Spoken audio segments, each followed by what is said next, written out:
They're multi-platinum superstars and one of the world's hottest bands. They've inspired millions and annoyed countless more.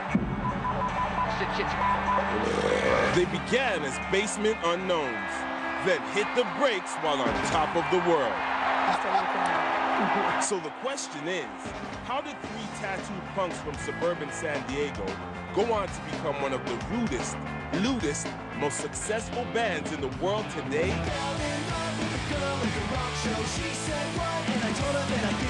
Blink-182 was born to be.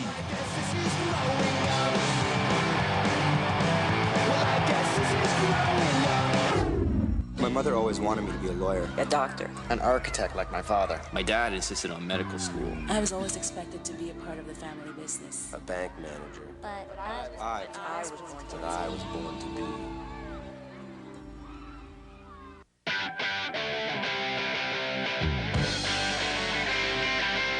Southern California in the early 90s was a scene where three things ruled: skateboarding, surfing, and punk rock. San Diego is lots of ladies, lots of parties, and lots of, what else, Tom? Lots of water. Just boobs as far as the eye can see. Hi, my name's Mark. Mark Hoppus was born in Ridgecrest, a tiny town in the high desert of California. Hey, I'm from California, I can say it's rad. From the beginning, starting a band was all Mark could think about. When he was just 15, his father gave him his first bass guitar and amp in return for helping to paint their house. My dad is a very loving father. He's a cool guy. He started a punk band called Of All Things. My parents kind of just bite their upper lip and bear it. But in a town populated mostly by naval engineers, they never got beyond playing parties and bonfires. And we just wanted to play a small club in San Diego. That was our biggest dream. Meanwhile, in Poway, a suburb of San Diego, Tom DeLonge was writing songs between shifts at Gary's Chicken and Ribs. I am Tom DeLonge, but it should be DeLonge, because I went to France and they said you're pronouncing it wrong. I'm all DeLonge. No, it is DeLonge. And I was like, yeah, that sounds right. A troublemaker with a reputation for practical jokes, Tom got kicked out of Poway High for his rowdy behavior at a school basketball game. My parents wouldn't let me play in a band. They always used it against me every time I got in trouble. It's like, I gotta quit my band, or they didn't like the music, or it's gonna, you know. I always say, like, I think if my parents were completely into what I was doing and loved my music, I probably wouldn't be here today. Though he was in hot water at the time, this suspension would be a major turning point in his life. Actually, you know what? They never said anything or looked at me, but I just had this overall feeling like I have everywhere I go, where people just want to beat me up. So I was like, maybe I should go. Tom was transferred to Rancho Bernardo High and instantly made new friends among the skateboarder community. You know, people like me. People like hanging out with me. One of these friends was Ann Hoppus, Mark's sister. Mostly just to shut him up, Ann introduced him to her brother. The two bonded immediately over their common passions: skateboarding, punk rock, and a penchant for potty humor. We don't care. We just want to play fast music and offend people. Wiener. Arnie movies. There's a reason that Tom and I met, and, you know, we're pretty much the same guy in two different bodies. I feel like we're brothers. They instantly began writing songs together, with Tom on guitar and Mark on bass.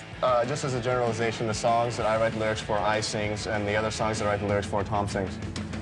But that way, I just got that, and I don't think that's funny.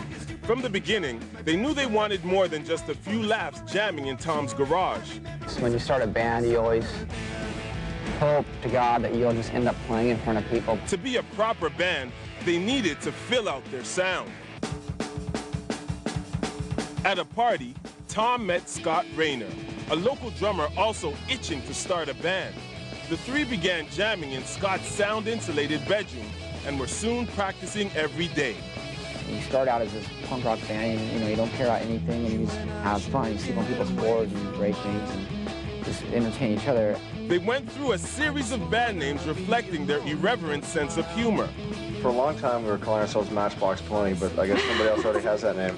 We were going through names like Duct Tape and Figure Eight. Then we called our band Live for a while, but there's a band called Live, so we had to change our name. So we started with Blink. It stands for Boys Lusting Incredibly Nude Kids. No, I don't know. I made that up years ago. It's not funny, I know. It's just a name that Tom made up when we were skateboarding one night. He's like, how do we call our band Blink? Their first recorded output was the no-budget, lo-fi cassette Fly Swatter, recorded in Scott's bedroom.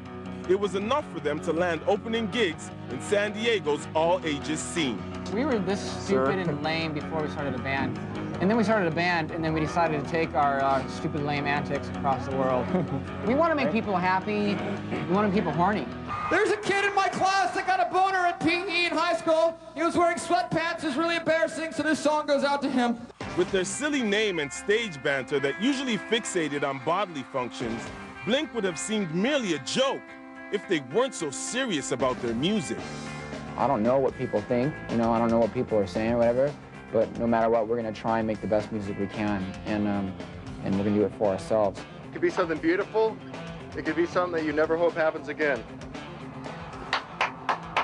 Let's go find out. They soon began a non-stop schedule of gigging on the local punk circuit, opening for bigger names like NoFX and Green Day, who were then still a local phenomenon. We're in a bedroom, and then we moved to a garage, and then a small little club, and then it kind of grew from there. Their next release, the Buddha cassette, was released by Filter Records in a run of less than 1,000. We just wanted to try and put out an album that somebody would actually buy in a store. You know, that was like the ultimate, possibly, to get signed to an indie label and actually put out an album. Record companies took notice, and in 1995, they signed with Cargo Records.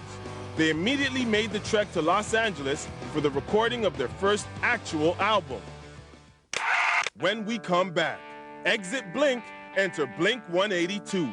Out of the bedroom, into the arenas. And so long, Scott, welcome Travis. When Born to Be continues.